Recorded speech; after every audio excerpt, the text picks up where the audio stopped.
For decades, Saudi Arabia had a simple economic formula: sell oil, earn billions, build infrastructure, and repeat. But now, Saudi Arabia is attempting something much bigger. It wants to build an economy that does not depend on oil alone. Tourism, technology, artificial intelligence, manufacturing, logistics, entertainment, sports, finance, and massive infrastructure projects. The ambition is enormous. Saudi Arabia wants to transform itself from one of the world's most important oil exporters into a global economic and investment power. But how is it doing this? And can Saudi Arabia actually build a post-oil economy powerful enough to compete with the world's major economic centers? To understand the answer, we have to start with one number: oil. Saudi Arabia sits on some of the world's largest petroleum reserves. Oil made the kingdom extraordinarily wealthy. But oil also created a vulnerability. The price of crude can rise, and it can collapse. When oil prices are high, government revenues surge. When prices fall, budgets come under pressure. And there is another problem. The world is gradually moving toward a more diversified energy system. Renewables are expanding. Electric vehicles are growing. Energy technologies are changing. Nobody knows exactly how quickly the global energy transition will happen, but Saudi leaders understand one thing: the safest time to prepare for a post-oil world is before you need one. That thinking became the foundation of Vision 2030. The objective wasn't simply to reduce oil production, it was to reduce dependence on oil as the engine of economic growth. And Saudi Arabia began spending enormous amounts of capital to make that happen. Vision 2030 is Saudi Arabia's blueprint for economic transformation, and its goals go far beyond building new cities. The strategy aims to increase the role of the private sector, create new industries, attract foreign investment, increase tourism, and develop a more productive non-oil economy. The results are already visible. According to the IMF, Saudi Arabia's non-oil real GDP grew strongly in 2024, led by sectors including retail, hospitality, and construction. And Saudi Arabia's 2025 Vision 2030 report shows the scale of the transformation. Real non-oil GDP had reached roughly $892 billion, while the private sector's contribution to GDP had risen to about 51% according to the report's updated methodology. But economic diversification requires something more than government plans. It requires money, a lot of money. And this is where Saudi Arabia has a powerful weapon. Meet the Public Investment Fund. The PIF is Saudi Arabia's sovereign wealth fund. And it has become one of the most important tools in the kingdom's economic transformation. By 2026, the fund reported more than $900 billion in assets under management. Think of what that means. Saudi Arabia is not simply saving its oil wealth, it is attempting to deploy that wealth to create new sources of wealth. The PI invests in sectors ranging from technology and aviation to sports, tourism, infrastructure, and entertainment. It has also created and launched more than 100 companies in recent years. And between 2021 and 2025, PIF says it invested more than $199 billion in new projects inside Saudi Arabia. The strategy is straightforward: use today's oil wealth to build tomorrow's economy. But perhaps the most visible part of this strategy is happening in the desert.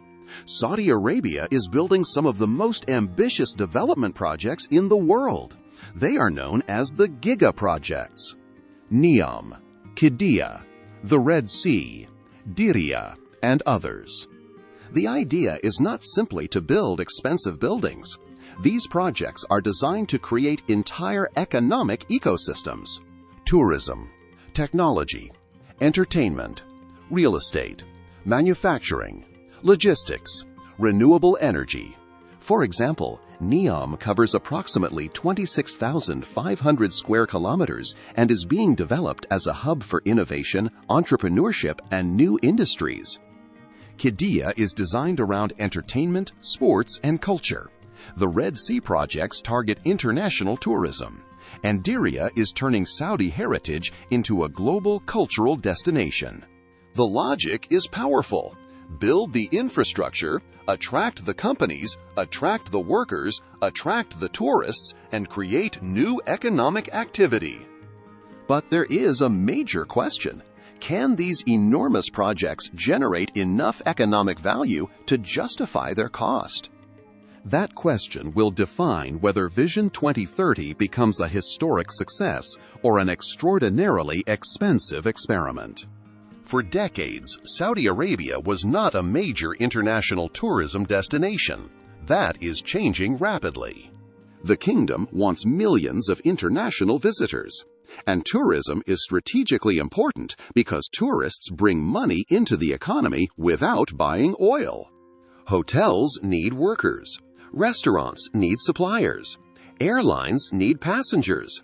Entertainment companies need venues. Retailers need customers. And entire cities can grow around tourism. Saudi Arabia is therefore investing heavily in hotels, airports, entertainment, and cultural attractions. The Red Sea projects are designed specifically to create a high-end international tourism sector. And the kingdom is also using sports as an economic tool. Football, golf, motorsport, boxing, major international events. The strategy is simple. Turn Saudi Arabia itself into a global destination. But tourism is only one piece of the puzzle. The next target is much bigger: technology. Saudi Arabia understands that the next economic superpowers will not be built only on oil or real estate. They will be built on technology. That is why Saudi investment is moving toward areas such as artificial intelligence, cloud computing, digital infrastructure, and advanced technology. The IMF noted in late 2025 that Saudi Arabia was shifting some investment priorities toward AI and advanced technologies as part of its diversification strategy. The goal is not simply to buy technology from foreign companies. Saudi Arabia increasingly wants to become a place where technology companies operate, where data centers are built, where skilled workers are trained, and where new industries can develop. This is one reason the kingdom is attracting global technology and investment partners, because Saudi Arabia has something many technology markets do not: capital on a massive scale. But capital alone does not create an economic superpower. You also need people, and Saudi Arabia is attempting to change its workforce. Perhaps the most important part of Saudi Arabia's transformation is not a skyscraper. It is the Saudi population itself. The kingdom has a young population, and Vision 2030 is attempting to create more opportunities for young Saudis in the private sector. Women's participation in the workforce has also increased significantly. The transformation is changing the structure of the Saudi economy.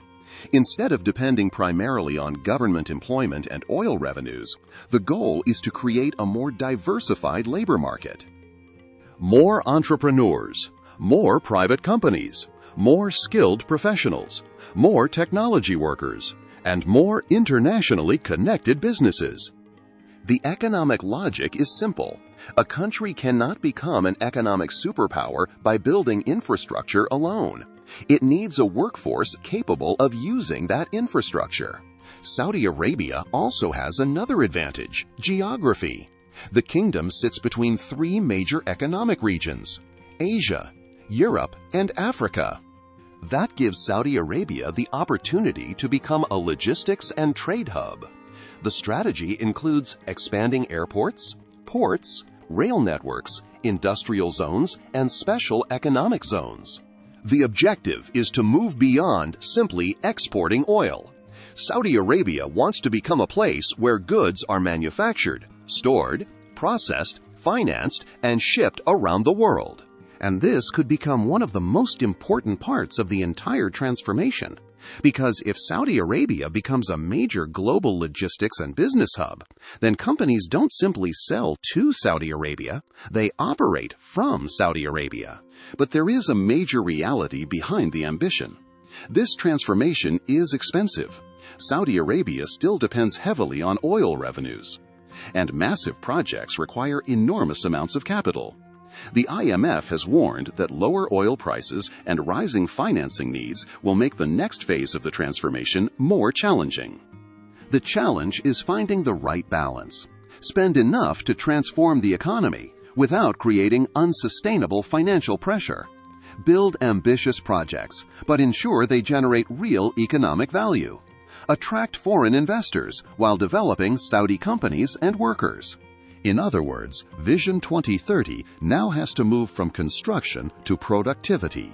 That may be the hardest phase yet. Let's wind up the topic. Saudi Arabia is attempting something few countries have ever attempted at this scale. It is using the wealth created by one resource to build an economy based on many: oil, tourism, technology, finance, manufacturing, sports, entertainment, logistics, and artificial intelligence. The transformation is already producing measurable results. The non-oil economy is expanding. Private sector activity is increasing. Foreign investment is growing. And the Public Investment Fund has become one of the world's largest pools of strategic capital. But the final test has not arrived yet. The real question is not whether Saudi Arabia can build futuristic cities. It can. The real question is whether those cities, companies, technologies, and industries can become self-sustaining engines of economic growth. If they can, Saudi Arabia could become much more than an oil superpower. It could become one of the world's major economic hubs. But if the transformation fails to generate enough productivity and private sector growth, the kingdom could be left with enormous projects and an enormous bill. That is why Saudi Arabia's Vision 2030 is one of the most important economic experiments of the 21st century. The world is watching, and the desert is changing.